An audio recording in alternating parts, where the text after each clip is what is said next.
ಖಾನಾವಳಿ ಆರೋಗ್ಯಪೂರ್ಣ ಅಡುಗೆ ಕಾರ್ಯಕ್ರಮಕ್ಕೆ ತಮಗೆಲ್ಲರಿಗೂ ಆತ್ಮೀಯವಾದ ಸ್ವಾಗತ. ನಮ್ಮ ಇವತ್ತಿನ ಖಾನಾವಳಿ ಕಾರ್ಯಕ್ರಮಕ್ಕೆ ಗೀತಾ ಶಂಕರ್ ದಳವಾಯಿ ಅವರು ಬಂದಿದ್ದಾರೆ. ಅವರನ್ನ ನಮ್ಮ ಖಾನಾವಳಿ ಕಾರ್ಯಕ್ರಮಕ್ಕೆ ಸ್ವಾಗತಿಸೋಣ. ಗೀತಾ ಅವರೇ, ನಮ್ಮ ಖಾನಾವಳಿ ಕಾರ್ಯಕ್ರಮಕ್ಕೆ ನಿಮಗೆ ಸ್ವಾಗತ. ಶರಣಾರ್ಥಿ. ಶರಣು. ಸೊ ಗೀತಾ ಅವರೇ, ಎಲ್ಲಿಂದ ಬಂದಿದ್ದೀರು? ನಾವು ಸಾಗರದಿಂದ. ಸಾಗರ, ಓಕೆ, ಸರಿ. ಹಾಗಾದ್ರೆ ಇವತ್ತು ಖಾನಾವಳಿಯಲ್ಲಿ ಏನು ಅಡುಗೆ ಮಾಡ್ತಾ ಇದ್ದೀರಾ? ನಾವು ಸಪ್ಪೆ ಕಡುಬು ಅಂತ ಅಥವಾ ಅಕ್ಕೆ ಕಡುಬು ಅಂತ ಕರಿಬಹುದು. ಸಪ್ಪೆ ಕಡ್ಬೋದು, ಅಕ್ಕಿ ಕಡ್ಬೋದು. ಓಕೆ, ಸಾಗರದ ಅಲ್ಲಿ ಮಾಡುವಂತದ, ಮಲ್ನಾಡಿದ? ಹೌದು. ಹೌದಾ, ಸರಿ. ಸೊ ಏನೆಲ್ಲ ಬೇಕು ಇದಕ್ಕೆ? ಏನೆಲ್ಲ ಸಾಮಗ್ರಿಗಳು ಬೇಕು? ಇದಕ್ಕೆ ನಾವು ಒಂದು ಲೋಟ ಅಂದ್ರೆ ನಮಗೆ ಒಂದು ಅಕ್ಕೆ ಅನ್ನ ಮಾಡ್ಕೊಬೇಕು ಮುಂಚೆನೆ.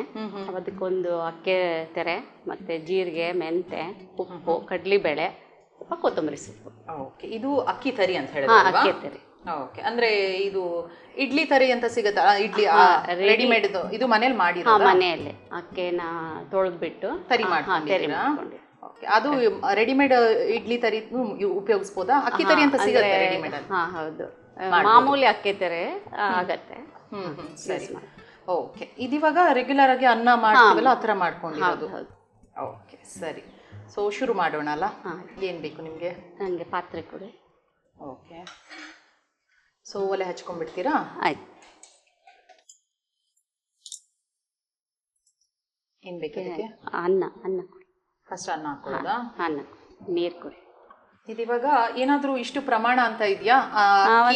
ತರಿಗೆ ಎಷ್ಟು ಅನ್ನ ಹಾಕಬೇಕು ಆ ಥರ? ಮಾಡಿಟ್ಟಿದ್ದನ್ನಲ್ಲ, ಇದಕ್ಕೊಂದು 2-3 ಲೋಟ ನೀರು ಹಾಕಿ ಅದಕ್ಕೆ ಎಲ್ಲ ಸಾಮಗ್ರಿಗಳನ್ನ ಹಾಕ್ಬೋದು.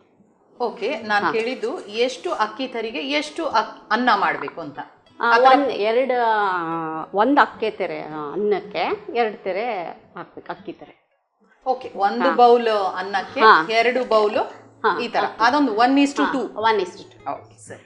ಕೆಲವು ಸತಿ ಪ್ರಮಾಣ ಅನ್ನೋದು ಬಹಳ ಹೌದು ಹೌದು ಹೌದು. ಕಾಂಬಿನೇಷನ್ ಕಿಂತ ಇದಕ್ಕೆ ಇಷ್ಟೇ ಹಾಕ್ಬೇಕು ಅಂತ ಇದ್ರೆ ನೀಟಾಗಿ ಬರುತ್ತೆ. ಹೌದು ಹೌದು.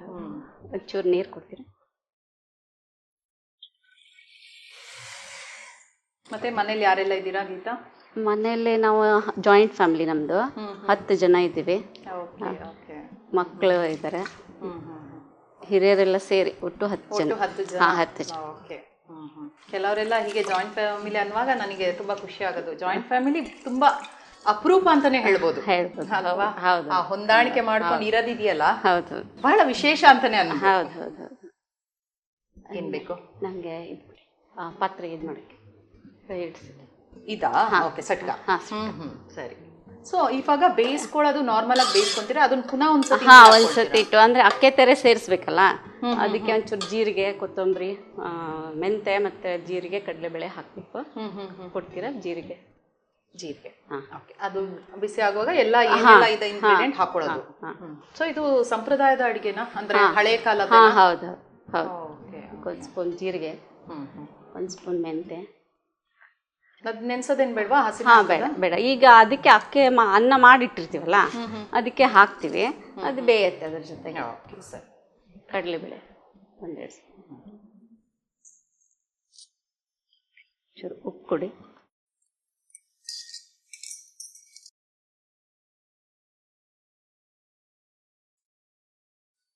ಸೊ ಅಡ್ಗೆ ಎಲ್ಲ ನೀವೇನಾ? ಎಷ್ಟು ಜನ ನೀವು ಅಡ್ಗೆ ಮಾಡೋದು ಮನೆಯಲ್ಲಿ? 10 ಜನ ಇದ್ದೀರಿ ಅಂತ ಹೇಳಿದ್ರೆ? ನಾನು ಮತ್ತೆ ನಮ್ಮ ಓರ್ಗಿರ್ತೀವಿ ಇಬ್ರು. ಅಡ್ಗೆ ಮನೆ ಇನ್ಚಾರ್ಜ್ ನಿಮ್ಗೆ ಕೊಟ್ಟು? ನಾವಿಬ್ರು ಮಾಡ್ತೀವಿ. ಬೆಳಿಗ್ಗೆ 10 ಜನ, ಮಧ್ಯಾಹ್ನಕ್ಕೆ 10 ಜನ, ರಾತ್ರಿ 10 ಜನ. ತುಂಬಾ ವೆರೈಟಿ ಅಡ್ಗೆ ಮಾಡ್ತೀವಿ. ಪ್ಯಾಷನ್ ಇದೆ. ಮತ್ತೆ ಸರ್ವ್ ಮಾಡಕ್ಕೆಲ್ಲ ನಮ್ಮ ಯಜಮಾನ್ರುಗಳೆಲ್ಲ ಹೆಲ್ಪ್ ಮಾಡ್ತಾರೆ. ಯಾಕಂದ್ರೆ ಸಾಧಾರಣ ಒಂದು ಹೋಟ್ಲು ತರಾನೇ ಒಂದು 25-30 ಜನಕ್ಕೆ ಅಡಿಗೆ ರೆಡಿ ಆಗ್ಬೇಕು ಅಂದ್ರೆ 2-3 ಜನಕ್ಕೆ ಮಾಡಕ್ಕೆ ಕೆಲವರು ಯೋಚನೆ ಮಾಡ್ತೀವಿ, ಹೆಂಗಪ್ಪ ಅಡಿಗೆ ಮಾಡೋದು ಅಂತ. ಅಷ್ಟು ಜನಕ್ಕೆ ಮಾಡೋದು ಅಂದ್ರೆ ಸ್ವಲ್ಪ ಏನದು ಅಸಾಧ್ಯನೇ ಅಂತ ಅನ್ಸುತ್ತೆ. ಆದ್ರೆ ಅದು ಅಭ್ಯಾಸ ಆಗಿದೆ. ಎಷ್ಟು ವರ್ಷದಿಂದ ನಮ್ಮ ಮದ್ವೆ ಆಗಿ 25 ವರ್ಷ ಆಯ್ತು. 25 ವರ್ಷದಿಂದ ಮಾಡ್ತಾ ಇದ್ದೀರಾ? ಓಕೆ, ಸರಿ. ಅದು ಇದು ಕುದಿಬೇಕಾ? ಹೌದು. ಚೆನ್ನಾಗಿ ಒಂಚೂರು ಬೇಯ್ದ್ರೆ ಸ್ವಲ್ಪ ಮೆಂತೆ, ಜೀರಿಗೆ, ಕಡಲೆಬೇಳೆ ಈಗ ಸೇರಿಸಿವಲ್ಲ, ಸೊ ಅದು ಸ್ವಲ್ಪ ಬೇಯಬೇಕು. ಅನ್ನ ಬೆಂದಿರತ್ತೆ, ಆದ್ರೂ ಒಂಚೂರು ಬೇಯ್ದ್ಮೇಲೆ ನಾವು ಅಕ್ಕೆ ತೆರೆನ ಸೇರಿಸ್ಬೋದು.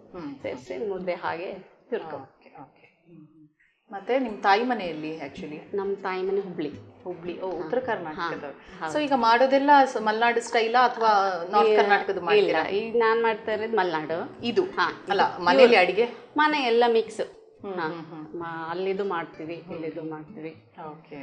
ಏನು ಯಾವ ಥರ ಅಡುಗೆಗಳನ್ನ ಮಾಡ್ತೀರಾ ಯೂಶಲಿ? ತಿಂಡಿಗೆ ಏನು ಮಾಡ್ತೀರಾ? ತಿಂಡಿಗೆ ಇವೇ ಜಾಸ್ತಿ ನಮ್ಮಲ್ಲಿ. ಮಲೆನಾಡಲ್ಲಿ ಇಡ್ಲೆ, ಕಡುಬುಗಳು ತುಂಬ ಐಟಮ್ಸ್ ಮಾಡ್ತೀವಿ, ವೆರೈಟಿ ಆಫ್ ಕಡುಬುಗಳು. ಆಮೇಲೆ ದೋಸೆ ವೆರೈಟಿ, ಅಕ್ಕಿ ರೊಟ್ಟಿ, ಅಕ್ಕೆ ತಾಲೆಪಿಟ್ಟು, ಬಿಳಿ ಹೋಳಿಗೆ. ರೊಟ್ಟಿ ಎಲ್ಲ 10 ಜನಕ್ಕೆ ಮಾಡೋಕ್ಕಾಗುತ್ತಾ? ಅಷ್ಟೊಂದು ತಟ್ಟಬೇಕಲ್ಲ, ಮಾಡ್ತೀರಾ? ತುಂಬ ಅಭ್ಯಾಸ ಆಗಿದೆ ಈಗ ಮಾಡಿ ಮಾಡಿ. ಸರಿ ಸರಿ. ಅದು ಇನ್ನೊಂದು ಸ್ವಲ್ಪ ಹೊತ್ತು ಬೇಯಬೇಕಲ್ವಾ?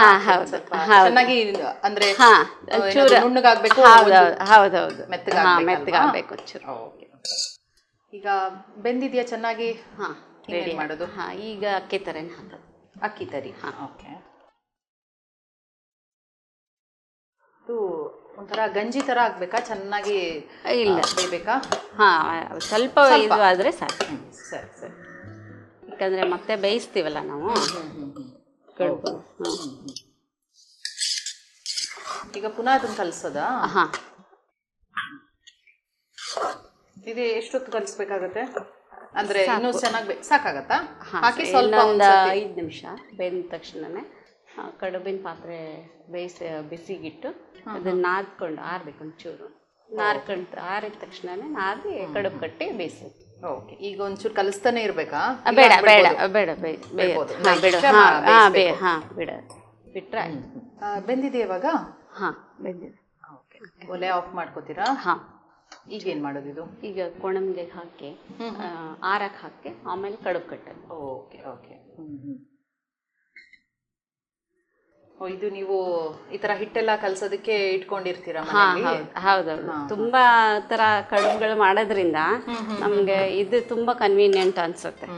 ಬೇರೆ ಮಾಡಿಸಿದ್ದ ನೀವು ಅಥವಾ ಸಿಗತ್ತೆ ಇದು ಇಲ್ಲೂ ಈ ಕಡೆ ಸಿಗತ್ತೆ. ನಾನು ಎಲ್ಲೂ ನೋಡಿಲ್ಲ. ಇದು ರಾಣೆಬೆನ್ನೂರು ಹಳ್ಳಿ ಹತ್ರ ಸಿಗತ್ತೆ, ಜಾತ್ರೆಯಲ್ಲೆಲ್ಲ ಸಿಗತ್ತಿದ್ದು. ಬಿಟ್ರೆ ಬಿಜಾಪುರಲ್ಲಿ ತುಂಬಾ ಫೇಮಸ್ ಇದು. ಹೇಳಿಕ್ಕೆ ಹೆಸರೇನಿದು? ಮರ್ಗಿನು ಅಂತ ಹೇಳ್ತಾರೆ, ಕೋಣಂಗೆ ಅಂತಾನು ಹೇಳ್ತಾರೆ. ಸೊ ಅಡುಗೆ ಮನೇಲಿ ಒಂದು ಇಟ್ಕೊಂಡಿರ್ತೀರಾ ನೀವು? ಹೌದು. ಕರೆಕ್ಟ್. ಈ ತರ ಇದ್ರೆ ತಣ್ಣಗಾಗೋದು ಬೇಗ ಆಗುತ್ತೆ. ಹೌದು. ಸೊ ಯೂಶಲಿ ಕಡುಬು ಮಾಡೋದಕ್ಕೆ ಇದನ್ನ ಇಟ್ಕೊಳ್ಳೋದಲ್ವಾ? ಕಡುಬು ಏನಾದ್ರೂ ಹಿಟ್ಟು ಕಲ್ಸೋದಕ್ಕೆ? ಹೌದು. ಇದೆಲ್ಲದಕ್ಕೂ ಯೂಸ್ ಆಗುತ್ತೆ. ಚೆನ್ನಾಗಿದೆ, ನೋಡೋದಕ್ಕೂ ಒಂಥರ ಡಿಫ್ರೆಂಟ್ ಆಗಿದೆ. ನಾವೆಲ್ಲ ಸ್ಟೀಲ್ ತಟ್ಟೆಯಲ್ಲಿ ನೋಡಿರ್ತೀವಲ್ಲ, ಅದಕ್ಕೆ ಏನೋ ಒಂಥರ ಬೇರೆ ರೀತಿಯ ಇದು ಒಂಥರ ಅಂದ್ರೆ ಗ್ರಿಪ್ ಜಾಸ್ತಿ ಇದಕ್ಕೆ. ಸ್ಟೀಲ್ ಎಲ್ಲ ಆದ್ರೆ ಸ್ವಲ್ಪ ಅಲ್ಲಾಡತ್ತಲ್ಲ. ಹೌದು, ಕರೆಕ್ಟ್. ಮತ್ತೆ ಒಳ್ಳೆ ವೆಯ್ಟ್ ಇದೆ. ಅದಕ್ಕೆ ದಪ್ಪ. ಅದಕ್ಕೆ ಇಷ್ಟ ನಮಗೆ ಇದೆಲ್ಲ. ಸ್ವಲ್ಪ ದೊಡ್ಡ ಸೈಜ್ ಇದೆಲ್ಲ ಇಟ್ಕೊಂಡಿದ್ದೀರಾ ನೀವು ಮನೇಲಿ? ಸ್ವಲ್ಪ ಜಾಸ್ತಿ ಜನ ಇರೋದು ದೊಡ್ಡದಿದೆ ಇಟ್ಕೊಂಡಿದ್ದೀರಾ? ಹೌದು, 10 ಜನ ಇರೋದ್ರಿಂದ ಬೇಕಲ್ಲ ದೊಡ್ಡದು ಇಟ್ಕೊಂಡಿದ್ದೀರಾ. Okay okay. ಮತ್ತೆ ಇನ್ನೇನು ಇದು ಇವಾಗ ತಣ್ಣಗಾಗಬೇಕಲ್ವಾ, ಕಾಯ್ಬೇಕಲ್ವಾ? ಹೌದು. ತಣ್ಣಗಾದ್ಮೇಲೆ ನೆಕ್ಸ್ಟ್ ಪ್ರೋಸೆಸ್ಗೆ ಕಡ್ಬೇನ್ ಪಾತ್ರೆ ನೀರ್ ಬಿಸಿಗಿಟ್ಟು ಕಾಯಕ್ಕೆ ಇಟ್ಕೋಬೇಕು. ಸೊ ಇದು ತಣ್ಣಗಾಗ್ತಾ ಇರ್ಲಿ. ಮತ್ತೆ ಏನು ನಿಮ್ ಹಾಬೀಸ್ ಎಲ್ಲ ಏನಿದೆ? ಈಗ ಮನೇಲಿ ಸ್ವಲ್ಪ ಬಿಸಿನೇ ಇರ್ತೀರಾ ಅಂತ ಅನ್ಕೊಂತೀನಲ್ವಾ? ಅಡುಗೆದು ಪ್ಯಾಷನ್ ಇದೆ, ಹೊಸ ಅಡುಗೆ ಮಾಡ್ಬೇಕು ಅಂತ ಆಸೆ. ಮಕ್ಳಿಗೆ ಏನ್ ಬೇಕು ಹೊಸ ತರ ಹೇಳಿದಾಗೆಲ್ಲ ಮಾಡ್ತೀನಿ.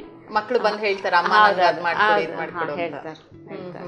ದೊಡ್ಡವ್ರ ಕಾಲೇಜಿಗೆ ಹೋಗ್ತಾರೆ? ಹೌದೌದು. ಮಗ ಇಂಜಿನಿಯರ್ ಆಗಿದ್ದಾನೆ, ವರ್ಕ್ ಮಾಡ್ತಾ ಇದ್ದಾನೆ. ಮಗಳು ಈ ಸತಿ ಇಂಜಿನಿಯರಿಂಗ್ ಹೋಗ್ತಾರೆ. ನೀವು ಸ್ವಲ್ಪ ಫ್ರೀ ಅಲ್ಲಿದ್ದೀರಾ ಈಗ? ಸ್ವಲ್ಪ ಇಂಡಿಪೆಂಡೆಂಟ್ ದೊಡ್ಡವರಾದ್ಮೇಲೆ ನಾವು ಒಂದು ಸ್ವಲ್ಪ ರಿಲ್ಯಾಕ್ಸ್ ಆಗಿದ್ದೀವಿ. ಕರೆಕ್ಟ್. ಮತ್ತೆ ಬಿಟ್ರೆ ಹೊಲಿಗೆ ಡ್ರೆಸ್ ಹೊಲ್ಕೊಡ್ತೀವಿ, ಎಂಬ್ರಾಯ್ಡ್ರಿ, ಹ್ಯಾಂಡ್ ಎಂಬ್ರಾಯ್ಡ್ರಿ ಮಾಡ್ತೀವಿ. ನಿಮ್ದು ಡ್ರೆಸ್ ನೀವೇ ಹೊಲಿಯೋದು? ಹೌದು, ನಾನು ಹೊರಗಡೆ ಎಲ್ಲ ಹೊಲ್ದು ಕೊಡ್ತೀರಾ? ಬೇರೆ ನಿಮ್ಗೆ ಜಸ್ಟ್ ಆಸ್ ಅ ಹಾಬಿ. ಹೌದಾ? ಇದು ಎಂಬ್ರಾಯ್ಡ್ರಿ ನೀವೇ ಹಾಕಿರೋದಾ? ಹೌದು. ತುಂಬಾ ಚೆನ್ನಾಗಿ ಹಾಕಿದ್ದೀರಾ. ಇದೇನದು ಅಂದ್ರೆ ಏನು ಸ್ಟಿಚಿಂಗ್ ಹೆಸರೇನಾದ್ರು? ರನ್ನಿಂಗ್ ಸ್ಟಿಚ್, ಓಡೋ ಹೊಲಿಗೆ ಅಂತ ಹೇಳ್ತಾರೆ. ಯಾಕಂದ್ರೆ ತುಂಬಾ ಸೂಕ್ಷ್ಮವಾಗಿ ಒಂದು ಹಾಕುವಂಥದ್ದು. ಸೂಜಿಯಲ್ಲೇ ಹಾಕಿರೋದು, ಕೈ ಸೂಜಿಯಲ್ಲೇ ಪ್ರತಿಯೊಂದು ಸ್ಟಿಚ್. ಸುಮಾರು 1-2-3 ತಿಂಗಳಾಯ್ತಾ ಮಾಡೋದಕ್ಕೆ? 3 ತಿಂಗಳಂತೂ ಬೇಕು. ಆಸಕ್ತಿ ಇದ್ದವರು ಅದ್ರ ಕುತ್ಕೊಂಡು ಮಾಡ್ತೀರಾ? ಮಧ್ಯಾಹ್ನ ದೊಡ್ಡ ಟೈಮ್ ಸಿಗುತ್ತೆ? ಮಧ್ಯಾಹ್ನ. ಮತ್ತೆ ಹೊರಗೆಲ್ಲ ಹೋಗ್ತೀರಾ? ಆಸ್ ಕಡೆ ನೀವು ಸಾಗರ ಅಲ್ಲ? ಹೌದು. ಬೇರೆ ಏನೆಲ್ಲ ಅಂದ್ರೆ ಜೋಗ್ ಫಾಲ್ಸ್ಗೆ ಹತ್ರ. ಇಷ್ಟ ನಮಗೆ, ಸ್ವಲ್ಪ ಎಲ್ಲ ನೋಡೋಕ್ಕೆಲ್ಲ ಇಷ್ಟ. ನೇಚರ್ ಅಂದ್ರೆ ತುಂಬಾ ಇಷ್ಟ. ಫಾಲ್ಸ್ ತುಂಬಾ ಇದಾವಲ್ಲ, ಹೋಗ್ತಾ ಇರ್ತೀವಿ. ಜೋಗ್ ಫಾಲ್ಸ್ ಹೋಗ್ತಾ ಇರ್ತೀರಾ? ನಿಮ್ಗೆಲ್ಲ ಅಲ್ಲೇ ಹತ್ರ ಕಾಮನ್ ಆಗಿರುತ್ತೆ, ನಮ್ಗೆಲ್ಲ ಜೋಗ್ ಫಾಲ್ಸ್ ಅಂದ್ರೆ ಏನೋ ಹೋಗೋಣ ಅಂತ ಖುಷಿ ಇರುತ್ತೆ. ಹೌದು. ಮತ್ತೆ ಇನ್ಯಾವ ಪ್ಲೇಸಸ್ ಇದೆ ಅಲ್ಲಿ ಹತ್ರದಲ್ಲಿ? ಇದೆ ಅಂದ್ರೆ ತುಂಬಾ ಈ ಹಳೆ ಕಾಲ ಬೇಲೂರು ಹಳೆಬೇಡು ಆ ಥರ ದೇವಸ್ಥಾನಗಳಿದೆಯಲ್ಲ, ಅಂಥದ್ದೇ ದೇವಸ್ಥಾನಗಳು ನಮ್ಮಲ್ಲೂ ಸಿಗುತ್ತೆ ನೋಡೋಕ್ಕೆ. ಇಕ್ಕೇರಿ, ಕೆಳದಿ ಆಸ್ಥಾನ ನಮ್ಮಲ್ಲೇ ಇರೋದ್ರಿಂದ ರಾಜನ. ಹೌದು. ಸೊ ನಮ್ಗೆ ಅದರದ್ದೆಲ್ಲ ಸಿಗತ್ತೆ ನೋಡಕ್ಕೆ. ಅಲ್ಲೇ ಸಾಗರದಲ್ಲೇ ಆಗತ್ತೆ ಅಲ್ಲಿಂದ? ಹೌದೌದು, ತುಂಬಾ ಹತ್ರ. 5 ಕಿಲೋಮೀಟರ್ ಅಲ್ಲೇ ಇದೆ. ಎಲ್ಲ ಹೊಯ್ಸಳ ರಾಜರದು ಆರ್ಕಿಟೆಕ್ಚರ್ ಬೇಸ್ಡ್ ಇರೋದು, ಚೆನ್ನಾಗಿದೆ ನೋಡೋಕ್ಕೆಲ್ಲ ಸಿಗುತ್ತೆ. ಹೌದಾ? ಬೇಲೂರು ಹಳೆಬೀಡು ತುಂಬಾ ಫೇಮಸ್. ಅದೇ ಥರನೇ ಬನವಾಸಿ. ಸೊ ನಮ್ಮ ಇಕ್ಕೇರಿ, ಕೆಳದಿ, ನಾಡಕಲ್ಸಿ, ಆಮೇಲೆ ಹೊಸಗುಂದ ಅಂತಿದೆ. ಸಣ್ಣ ಪುಟ್ಟ ದೇವಸ್ಥಾನಗಳಿದೆ, ಕಲ್ಲಿನ ದೇವಸ್ಥಾನಗಳು. ಸೊ ನೀವು ಪ್ರಾಚೀನ ದೇವಸ್ಥಾನಗಳನ್ನ ನಾವು ನೋಡ್ಬೋದು. ಹಾಗಾದ್ರೆ ನಾವು ಒಂದು ಟ್ರಿಪ್ ಹಾಕ್ಲೇಬೇಕು, ಸಾಗರಕ್ಕೆ ಬರಲೇಬೇಕು. ಇದೆ ನೋಡಕ್ಕೆ, ಹೋಗಿ 1-2-3 ದಿನ ಆಚೆ ಈಚೆ ತಿರುಗಬಹುದು. ಬೇಕು, ಹೋಗಿ ನೋಡ್ಬೋದು. ಈಗ ತಣ್ಣಗಾಗಿದೆ ಅಲ್ವಾ? ಸ್ವಲ್ಪ ಹೊತ್ತು ವೆಯ್ಟ್ ಮಾಡಿ ತಣ್ಣಗಾಗಿದೆ. ಸೊ ಇನ್ನೇನ್ ಮಾಡ್ಕೊಳ್ಳೋದು? ಈಗ ಒಂಚೂರು ಕೊತ್ತಂಬರಿ ಸೊಪ್ಪು ಹಾಕಿ, ಇದಕ್ಕೆ ಬೇಕಾದ್ರೆ ಈರುಳ್ಳಿ ಹೆಚ್ಚಾಕ್ಬೋದು, ಬೇಕಾದ್ರೆ ಮೆಂತ್ಯ ಸೊಪ್ಪು ಹೆಚ್ಚಾಕ್ಬೋದು. ಚೂರು ಹಾಕ್ಬಿಟ್ಟು ಅದನ್ನು ಉಂಡೆ ಕಟ್ಟಿ ಮತ್ತೆ ಬೇಯಿಸೋಕೆ ಇಡೋದು. ಸರಿ, ಚೂರು ನೀರು ಕೊಡ್ತೀರಿ? ಉಂಡೆ ಕಟ್ಟೋದಕ್ಕೆ ನೀರು ಬೇಕಲ್ವಾ? ಸೊ ಯಾರ್ಗ ಅಂದ್ರೆ ಈರುಳ್ಳಿ ಇಷ್ಟ ಆದ್ರೆ ಈರುಳ್ಳಿ, ಬೇರೆ ಸೊಪ್ಪುಗಳನ್ನು ಹಾಕ್ಬೋದು. ಅವ್ರವ್ರದ್ದು ಇಷ್ಟ ಪ್ರಕಾರ. ಮೆಂತೆ ಸೊಪ್ಪು, ಈಗ ಸಬ್ಸಿಗೆ ಸೊಪ್ಪು ಅಂತೆಲ್ಲ ಹಾಕ್ಬೋದು. ಅವ್ರವ್ರ ಇಷ್ಟ ಪ್ರಕಾರ. ಈಗ ಸೊಪ್ಪು ತಿನ್ನೋದಕ್ಕೆ ಕೆಲವ್ರಿಗೆ ಇಷ್ಟ ಆಗಲ್ಲ. ಈ ತರ ಎಲ್ಲ ರುಚಿ ರುಚಿಯಾಗಿ ಮಾಡಿದ್ರೆ ಅದ್ರೊಟ್ಟಿಗೆ ಮಕ್ಕಳಿಗೆ ಸ್ವಲ್ಪ ಈ ಸೊಪ್ಪನ್ನು ನಾವು ತಿನ್ನಿಸ್ದಾಗ ಆ ಥರ ಎಲ್ಲ ಮಾಡ್ಬೋದು. ಈ ಥರ ನಾದ್ಕೊಂಡು ಉಂಡೆ ಮಾಡಿ ಮತ್ತೆ ಬೇಯಕ್ಕೆ ಇಟ್ಕೊಂಡೆ ರೆಡಿ ಆಗುತ್ತೆ ಕಡ್ಬು. ನನ್ಗನ್ಸುತ್ತೆ ಇವಾಗ ಬೆಳಿಗ್ಗೆ ಏನೋ ಅನ್ನ ಮಾಡಿ ಇರುತ್ತೆ, ಅಂದ್ರೆ ಪುನಃ ಅನ್ನ ತಿನ್ನೋದಕ್ಕೆ ಅನ್ನಕ್ಕೇನು ಸಾಂಬಾರ್ ಏನೋ ಮಾಡ್ಬೇಕಾಗುತ್ತೆ, ಅಥವಾ ಆಗ ಅನ್ನಕ್ಕೆ ಉಳಿದ ಅನ್ನದಲ್ಲಿ ಇದನ್ನ ಈ ತರ ಮಾಡಬಹುದು. ಕೆಲವು ಟೈಮ್ ಅನ್ನ ಉಳಿದಾಗ ಏನ್ ಮಾಡೋದು ಅಂತ ಯೋಚನೆ, ಆ ಚಿತ್ರಾನ್ನ ಎಲ್ಲ ಅಂತೂ ಮಾಡಿ ಮಾಡಿ ಬೇಜಾರಾಗಿರುತ್ತೆ. ಸೊ ಅವಾಗ ಈ ತರ ಅದೊಂದು ತಿಳ್ಕೊಂಡ್ಬಿಟ್ರೆ, ಇದು ಮತ್ತೆ ಹವೆ ಮೇಲೆ ಬೇಯಿಸೋದ್ರಿಂದ ಅಷ್ಟು ಇದಾಗಲ್ಲ ನಮ್ಗೆ. ಇಷ್ಟ ಎಣ್ಣೆ ಇಲ್ಲ, ಏನು ಎಣ್ಣೆ ಇರಲ್ಲ, ಹೆಲ್ದಿ. ಹೌದು, ಅದಕ್ಕೆ ಸ್ವಲ್ಪ ಮೆಂತೆ ಜೀರಿಗೆ ಎಲ್ಲ ಹಾಕಿ ತಿನ್ಲಿ ಅಂತ ಹಾಕೋದು. ಜೀರ್ಣ ಆಗೋದಕ್ಕೆ ಈ ಮೆಂತೆ ಮತ್ತೆ ಜೀರಾ ಹಾಕಿದ್ರಲ್ಲ, ಜೀರಿಗೆ ತುಂಬಾ ಒಳ್ಳೇದು. ಇವನ್ ವೆಯ್ಟ್ ಲಾಸ್ ಮಾಡ್ಬೇಕು ಅಂತ ಕೆಲವ್ರಿಗೆಲ್ಲ ಇರ್ತಲ್ಲ, ಜೀರಿಗೆದು ನೀರು ಕುಡಿಯೋದು ಆಸಿಡಿಟಿಗೆ ಎಲ್ಲದಕ್ಕೂ ಒಳ್ಳೇದಲ್ವಾ? ಒಳ್ಳೇದು. ಈ ತರ ಉಂಡೆ ಮಾಡೋದು, ಈ ಥರ ಮಾಡೋದ್ರಿಂದ ಮಧ್ಯ ಗಟ್ಟಿ ಇರಲ್ಲ, ಇದು ಈ ಥರ ಟೊಳ್ಳಿರುತ್ತೆ. ಈ ಥರ ನೀವು ಲೋಟದಾಗ ಮಾಡ್ಕೊಳ್ಳೋದಾ? ಸರಿ. ಅಂದ್ರೆ ಮತ್ತೆ ಬೇಯೋದು ಬೇಗ ಬೇಯುತ್ತೆ ಅನ್ನೋ ರೀಸನ್? ಹೌದು ಹೌದು. ಅದನ್ನ ಕ್ಲೋಸ್ ಮಾಡ್ತೀರಾ? ಒಂದು ಹಾಲೋ ಥರ ಒಳಗಡೆ? ಹೌದು, ಹಾಲೋ ಇರುತ್ತೆ. ಪ್ಲೇಟ್ ಕೊಡ್ತೀವಿ. ಇವಾಗ ನೀವು ಇದರಲ್ಲಿ ಇಟ್ಟಿದ್ದೀರಲ್ಲ, ಪ್ಲೇಟ್ಗೆನೆ ಹಾಕೊಂಡು ಅದನ್ನೇ ಮತ್ತೆ ಬೇಯಿಸ್ಕೊಳ್ಳೋದಾ? ಸೊ ಈಗ ಅದನ್ನ ಮಾಡ್ಕೊಳ್ತೀರಲ್ಲ, ಅಂದ್ರೆ ಎಲ್ಲ ಉಂಡೆಗಳನ್ನ ಮಾಡಿ ಆ ಥರ ಮಾಡೋದಲ್ಲ? ಓಕೆ. ಸೊ ಈಗ ಇದನ್ನ ಉಂಡೆಗಳನ್ನಾಗಿ ಮಾಡ್ಕೊಳ್ಳೋದು. ಈ ಥರ ಮಾಡಿ ಮತ್ತೆ ಬೇಯಕ್ಕೆ. ಓಕೆ. ಇದು ಸ್ವಲ್ಪ ನೋಡ್ಕೊಳ್ಬೇಕು ಎಲ್ರಿಗೂ. ಅದ್ ಮಾಡೋದಿದೆಯಲ್ಲ, ಅದೊಂಥರ ಟೆಕ್ನಿಕ್ ತರ ಅಲ್ವಾ? ಎಲ್ರಿಗೂ ಉಂಡೆ ಮಾಡಿ ಬೇಯಿಸೋದು ಅಂದ್ರೆ ಎಕ್ಸ್ಪೀರಿಯನ್ಸ್ ಇರೋ ನೀವು ನೋಡಿ ಏನ್ ಫಾಸ್ಟ್ ಆಗಿ ಮಾಡ್ತಾ ಇದ್ದೀರಾ. ಎಲ್ರಿಗೂ ಅದ್ ಗೊತ್ತಾಗಲ್ಲ, ಎಲ್ಲ ಯೋಚನೆ ಮಾಡೋದು ಅದು ಉಂಡೆನಾ ಅಂತ, ಆದ್ರೆ ಅದು ಒಳಗಡೆ ಟೊಳ್ಳಾಗಿರುತ್ತೆ ಅನ್ನೋದು ಗೊತ್ತಾಗಲ್ಲ. ನೀವೇನ್ ಹಿಂಗ್ ತಗೊಂಡು ಪಟ್ ಪಟ್ ಅಂತ ಆಗ್ಬಿಡ್ತು. ಈಗ ಹೊಸದಾಗಿ ಅಡಿಗೆ ಕಲಿಯೋರು ಸ್ವಲ್ಪ ನೋಡ್ಕೊಳ್ಬೇಕು. ಹೌದು.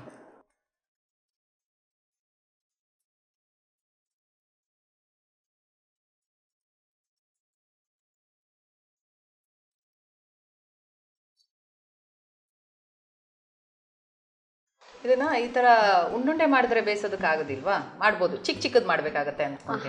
ಈಗ ಉದ್ದಿ ಈ ಥರನೂ ಮಾಡ್ಬೋದು. ಉಂಡೆ ಬೇಡ ಅಂತಂದ್ರೆ ಈ ಥರ ರೋಲ್ ಮಾಡಿ ಹಾಗೆ ಬೇಯಿಸ್ಬೋದು.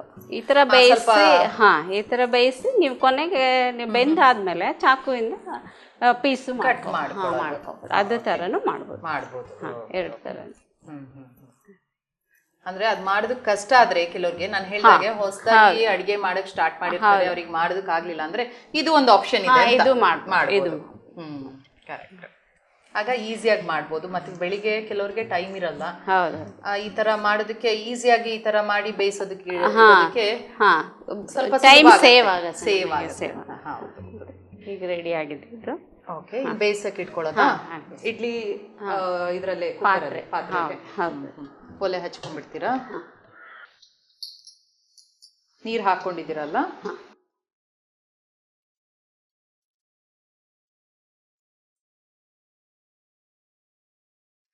ಇದನ್ನೇ ಅಲ್ಲಿ ಇಟ್ಕೊಳ್ತೀರಾ? ಇಡ್ಲಿ ಸ್ಟ್ಯಾಂಡ್ ಅಲ್ಲಿ ಸಹ ಇಟ್ಕೋಬಹುದು ಅಂತ ಅನ್ಸುತ್ತಲ್ವಾ? ಇಡ್ಲಿ ಸ್ಟ್ಯಾಂಡ್ ಇರುತ್ತೆ, ಯೂಶಲಿ ಎಲ್ಲರೂ ಇಟ್ಕೊಂಡಿರ್ತಾರೆ, ಅದ್ರಲ್ಲಿ ಮಾಡಿ. ಎಲ್ಲರ ಹತ್ರ ಈ ತರ ಪಾತ್ರೆ ಇರಲ್ಲ, ಇಡ್ಲಿ ಪಾತ್ರೆಗಳು ಬೇಯಿಸಬಹುದು, ಕುಕ್ಕರ್ ಅಲ್ಲಿ ಇಟ್ಕೊಂಡು ಬೇಯಿಸಬಹುದು. ಒಂದು ಏನಾದ್ರು ಸ್ಟ್ಯಾಂಡ್ ಅಡಿಗಿಟ್ಟು ಪ್ಲೇಟ್ ಅಲ್ಲಿ ಇಟ್ಕೊಂಡು ವಿಶಲ್ ಹಾಕಂಗಿಲ್ಲ, ಹಾಗೆ ಬೇಯಿಸಬಹುದು. ಓಕೆ, ಇದು ಎಷ್ಟು ಹೊತ್ತು ಬೇಕಾಗತ್ತೆ? ಮುಚ್ಚಬೇಕಲ್ವಾ? 1/4 ಗಂಟೆ ಬೇಕು. 1/4 ಗಂಟೆ ರೆಗ್ಯುಲರ್ ಇಡ್ಲಿ ತರ? ಬೇಕು. ಸೊ ಹಾಗಾದ್ರೆ 1/4 ಗಂಟೆ ಕಾಯ್ಬೇಕಲ್ವಾ ಬೇಯೋದಕ್ಕೆ? ಸರಿ, ಕಾಯೋಣ ಅಲ್ಲ. ಈಗ ಬೆಂದಿರ್ಬೋದಾ? ಆಗಿದೆ ಅಲ್ವಾ? ಸುಮಾರು ಹೊತ್ತು ನೋಡ್ತೀರಾ, ಚೆಕ್ ಮಾಡ್ತೀರಾ? ಆಫ್ ಮಾಡ್ಲಾ? ಆಫ್ ಮಾಡ್ಬಿಡಿ. ಬೆಂದಿದ್ರೆ ತೆಗಿಬೋದಾ? ಬಟ್ಟೆ ಇಲ್ಲ, ಒಂಥರ ತುಂಬಾ ಅರಳದಂಗೆ ದೊಡ್ಡದಾಗ್ಬಿಟ್ಟಿದೆ ಅಲ್ವಾ? ಚೆನ್ನಾಗಿ ಅನ್ನ ಎಲ್ಲ ಇರೋದ್ರಿಂದ ಬೆಂದು ಸೈಜ್ ದೊಡ್ಡ ಆಗಿದೆ. ಸರಿ, ಈಗೇನ್ ಮಾಡುದು? ಮುಗಿತಾ? ಇನ್ನೇನ ಪ್ಲೇಟ್. ಇದು 2 ಥರ ಚಟ್ನಿ ಯೂಸ್ ಮಾಡ್ತೀವಿ. ಕಾಯಿ ಚಟ್ನಿ, ಮೆಂತೆ ಚಟ್ನಿ, ಕೊಬ್ಬರಿ ಚಟ್ನಿ, ಮತ್ತೆ ಇದು ಬದನೆಕಾಯಿ ಚಟ್ನಿ, ಟೊಮೆಟೊ. ಯಾವ ತರ ಚಟ್ನಿ? ಚೆನ್ನಾಗಿರುತ್ತೆ. ಈಗೇನ್ ತಗೊಂಡ್ಬಂದಿದ್ದೀರಾ? ಕಾಯಿ ಚಟ್ನಿ ಮತ್ತೆ ಮೆಂತೆ ಚಟ್ನಿ ತಂದೆ. ಕಾಯಿ ಚಟ್ನಿ ಮತ್ತೆ ಮೆಂತೆ ಚಟ್ನಿ. ಓಕೆ, ಮನೆಯಲ್ಲೇ ಮಾಡಿರೋದಾ ಇದು? ಹೌದು. ಹೌದಾ? ಕಾಯಿ ಚಟ್ನಿ ಅಂದ್ರೆ ಯಾವ ತರ ಮಾಡಿದೀರಾ? ಅದು ಮಾಮೂಲಿ ನಾವು ಮಾಡಂಗೇನೆ, ದೋಸೆಗೆ ಇಡ್ಲಿ ಮಾಡಂತದೆ ಕಾಯಿ ಚಟ್ನಿ. ಮೆಂತೆ ಚಟ್ನಿ ಮಾತ್ರ ಮೆಂತೆ ಕಾಳನ್ನ ಹುರಿದು 1 ಟೀ ಸ್ಪೂನ್ ತುಪ್ಪ ಹಾಕಿ ಹುರಿದು ಒಂಚೂರು ನೀರು ಹಾಕಿ ಇಡ್ತೀವಿ ಒಂದು ಅರ್ಧ ಗಂಟೆ. ನಂತರ ನೆನೆಸೋದು. ಆಮೇಲೆ ಅದನ್ನ ನೀರು ತೆಗೆದ್ಬಿಟ್ಟು ಕಾಳಿಗೆ ಮಾತ್ರ ಒಂದಿಷ್ಟು ಕೊಬ್ಬರಿ, ಒಂದಿಷ್ಟು ಮೆಂತೆ ಇದ್ರೆ 1-4 ಸ್ಪೂನು ಮೆಂತೆ ಇದ್ರೆ ಒಂದು ಅರ್ಧ ಹೊಳಕೆಯಷ್ಟು ಕಾಯಿ ಹಾಕಿ ಚೆನ್ನಾಗಿ ಅದಕ್ಕೆ ಹುಳಿ, ಬೆಲ್ಲ, ಬೆಳ್ಳುಳ್ಳಿ, ಕರಿಬೇವು, ಕೊತ್ತಂಬರಿ ಸೊಪ್ಪು, ಉಪ್ಪು ಎಲ್ಲ ಹಾಕಿ ತಿರ್ಕೊಂಡು. ತುಂಬಾ ಇಂಥ ಚಟ್ನಿಗಳೆಲ್ಲ ಮಾಡ್ಬೇಕು, ಯಾಕಂದ್ರೆ ಕಾಯಿ ಚಟ್ನಿ ರೆಗ್ಯುಲರ್ ಆಗಿ ಎಲ್ಲರೂ ಮಾಡ್ತಾರೆ. ಮೆಂತೆ ಆರೋಗ್ಯಕ್ಕೆ ತುಂಬಾ ಒಳ್ಳೇದು. ಈಗ ಎಸ್ಪೆಷಲಿ ಡಯಾಬಿಟೀಸ್ ಎಲ್ಲ ಇರೋರಿಗೆ ಮೆಂತೆ ಪ್ರತಿದಿನ 1 ಸ್ಪೂನ್ ಮೆಂತೆ ತಿನ್ನಿ ಅಂತ ಹೇಳ್ತಾರಲ್ಲ. 1 ಸ್ಪೂನ್ ಹೇಗಿದ್ರು ಇದ್ರಲ್ಲಿ ಹಾಕ್ತಿರಲ್ಲ, ಆ ತರ ತಿಂದ್ರೆ ಜಾಸ್ತಿನೇ ಇರುತ್ತೆ. ಇಂಡೈರೆಕ್ಟ್ ಆಗಿ ಅಂತೂ ಮೆಂತೆ ನಮ್ ದೇಹಕ್ಕೆ ಹೋದ್ರೆ ಒಳ್ಳೇದು ಅಂತ ಸೇವನೆ ಮಾಡ್ಬೋದು. ಸೊ ಅದ್ರ ಜೊತೆ ಈಗ ತಿನ್ನುವಂಥದ್ದು. ಇದು ಅಂದ್ರೆ ತಣ್ಣಗಾದ್ಮೇಲೂ ಚೆನ್ನಾಗಿರುತ್ತಾ? ಈಗ ಬಾಕ್ಸಿಗೆಲ್ಲ ತಗೊಂಡೋಗೋದಕ್ಕೂ ಉಪಯೋಗಿಸ್ಬೋದಾ? ಮಾಡ್ಬೋದು. ಅಂದ್ರೆ ಎಸ್ಪೆಷಲಿ ಈಗ ವರ್ಕ್ ಮಾಡೋರ್ಗೆ, ಮನೆಯಲ್ಲಿ ಇಬ್ರು ವರ್ಕ್ ಮಾಡ್ತಾರೆ ಅನ್ಸಲ್ಲ, ಬಟ್ ಬಯಸಿ ಇದ್ರೆ ಚೆನ್ನಾಗಿ. ಈ ಮೆಂತೆ ಚಟ್ನಿ ಒಂದ್ ಸ್ವಲ್ಪ ತುಪ್ಪ ಹಾಕೊಂಡು ಟೇಸ್ಟ್ ಮಾಡ್ಬೋದು. ವಿಭೂತಿ ಕೊಡಿ.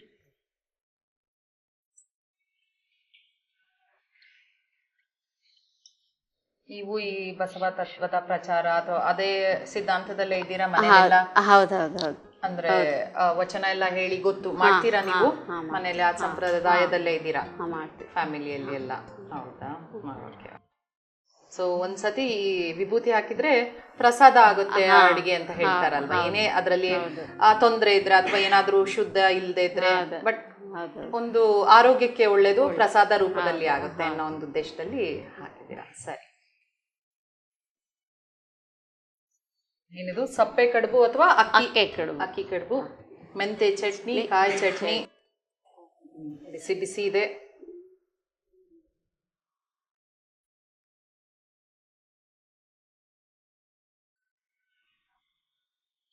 ತುಂಬ ರುಚಿ ಇದೆ. ಏನದು ಅನ್ನದ್ದು ಅಂತ ಎಲ್ಲೂ ಅನ್ಸೋದಿಲ್ಲ. ಈ ಹೆಂಗಸರೆಲ್ಲ ಅಂಥದ್ದೊಂದೊಂದು ಸೀಕ್ರೆಟ್ ರೆಸಿಪಿ ಇಟ್ಕೊಂಡಿರ್ಬೇಕು ಅಲ್ವಾ? ಮಕ್ಕಳಿಗೆ ಅನ್ನ ಮಾಡ್ಕೊಡ್ತೀನಿ ಅದಕ್ಕಿಂತ ಈ ಥರದ್ದೆಲ್ಲ ಮಾಡಿಬಿಟ್ರೆ ರುಚಿನೂ ಇರುತ್ತೆ, ಅನ್ನ ಉಪಯೋಗಕ್ಕಾದಂಗೂ ಆಗುತ್ತೆ. ವೇಸ್ಟ್ ಮಾಡಬಾರ್ದು ಆಹಾರನ. ಹಾಗೆ ಇಂಥದ್ದೆಲ್ಲ ಕೆಲವೊಂದು ರೆಸಿಪಿ ಇಟ್ಕೊಂಡ್ರೆ ಅಲ್ವಾ, ನಮಗೆ ಏನದು ಆಪತ್ ಬಾಂಧವ. ಅನ್ನ ಮಾಡಿ ಬಿಸಾಕಕ್ಕೆ ಇಷ್ಟ ಇಲ್ಲ, ವೇಸ್ಟ್ ಮಾಡ್ಬೋದು, ಮಾಡ್ಬೋದು. ತುಂಬ ರುಚಿ ಇದೆ, ಚೆನ್ನಾಗಿದೆ. ಮೆಂತೆ ಚಟ್ನಿ ನಾನು ಟೇಸ್ಟ್ ಮಾಡಬೇಕು.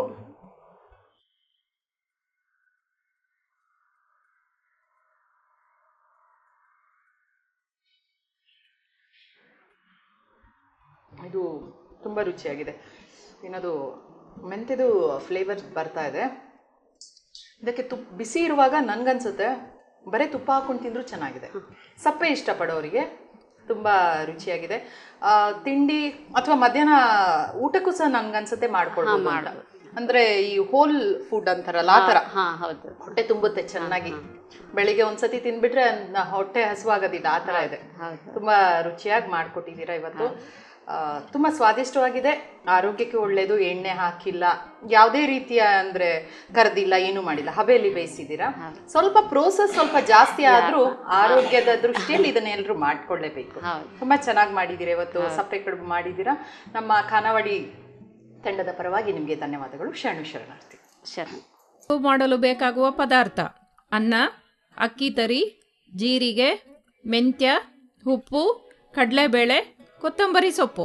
ಸಪ್ಪೆ ಕಡುಬು ಮಾಡುವ ವಿಧಾನ: ಮೊದಲು ಸ್ಟವ್ ಹಚ್ಚಿ ಒಂದು ಪಾತ್ರೆ ಇಡಿ.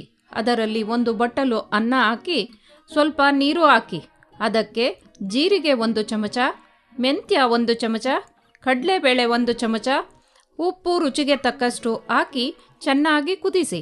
ನಂತರ 2 ಬಟ್ಟಲು ಅಕ್ಕಿ ತರಿ ಸೇರಿಸಿ 5 ನಿಮಿಷ ಬೇಯಿಸಿ ಸ್ಟವ್ವಿಂದ ಕೆಳಗೆ ಇಳಿಸಿ. ತಣ್ಣಗಾದ ನಂತರ ಕೊತ್ತಂಬರಿ ಹಾಕಿ ಚೆನ್ನಾಗಿ ನಾದಿ ಅದನ್ನು ಮಧ್ಯೆ ಟೊಳ್ಳಿರುವಂತೆ ಉಂಡೆ ಮಾಡಿ ಇಡ್ಲಿ ಪಾತ್ರೆಯಲ್ಲಿ 15 ನಿಮಿಷ ಬೇಯಿಸಿ. ಈಗ ರುಚಿಯಾದ ಸಪ್ಪೆ ಕಡುಬು ಸಿದ್ಧ. ಇದನ್ನು ತೆಂಗಿನಕಾಯಿ ಚಟ್ನಿ ಮತ್ತು ಮೆಂತ್ಯಕಾಳು ಚಟ್ನಿಯೊಂದಿಗೆ ಸವಿಯಿರಿ. ನೋಡಿದ್ರಲ್ಲ ವೀಕ್ಷಕರೇ, ಸಪ್ಪೆ ಕಡುಬನ್ನು ಹೇಗೆ ಮಾಡಿದ್ರು ಅಂತ. ಇದನ್ನು ನೀವು ಕೂಡ ಮನೇಲಿ ಮಾಡಿ ನೋಡಿ. ಇದೇ ರೀತಿ ಮುಂದಿನ ಸಂಚಿಕೆಯಲ್ಲಿ ಮತ್ತೊಂದು ಹೊಸ ರುಚಿಯೊಂದಿಗೆ ನಿಮ್ಮನ್ನು ಭೇಟಿ ಆಗ್ತೀನಿ. ಅಲ್ಲಿವರೆಗೂ ನೋಡ್ತಾ ಇರಿ ಶ್ರೀ ಬಸವ ಟಿವಿ. ಇದು ಸಂಸ್ಕಾರದ ಬೆಳಕು. ಶರಣಾರ್ಥಿ.